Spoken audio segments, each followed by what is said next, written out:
Profiles in Cinemania, Alan Bates. Oscar winner Sir Alan Bates passed away in 2003 after a long career in film, television, and particularly theatre.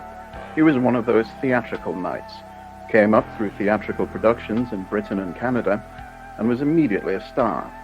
He immediately wanted to break into film, and of course, especially in the 60s and 70s, there was a rich tradition of finding theatre greats and transplanting them straight into films.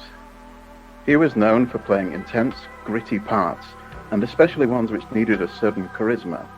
From the start, he wanted to be known as a ladies' man, a charmer of women who drove the ladies crazy, but there was always something performative in that. He married in 1970 to Victoria Ward, and although they were certainly very close friends, his own friends would later say that they had a marriage of convenience because she had become pregnant and it would be the respectable thing to do. His biographer did note that in show business circles, he was known for being bisexual. He had various affairs with men who were probably his closest relationships. He was a firm friend to many in the industry, and they all looked on him well, but he was also psychologically divided about his sexuality, and there's no question that it tormented him. In public, he wanted to maintain his macho heterosexual image and refused to answer questions about his personal life. But the reason people had questions were often his choice of roles. He would confidently play sexually ambiguous roles, and most famously in Women in Love, he had a scene where he wrestles Oliver Reed naked in front of a roaring fireplace.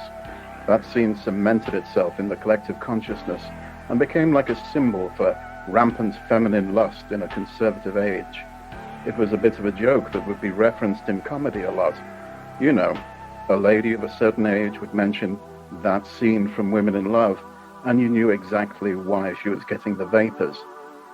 Over a long career, he was lauded, awarded, got an Oscar, but he never quite seemed to make it to movie star status. He was always the interesting outsider, riveting in a role before wandering back off into the night. By the 90s, he was just popping up here and there in small roles, but I like to think that in a way that suited him, Alan Bates definitely lived the way he had to.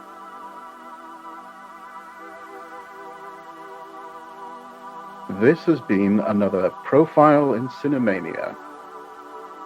Profiles in Cinemania is a production of the Cinemania Society, LLC. This episode was written and performed by Andy Slack. Music by Carl Casey at White Bat Audio.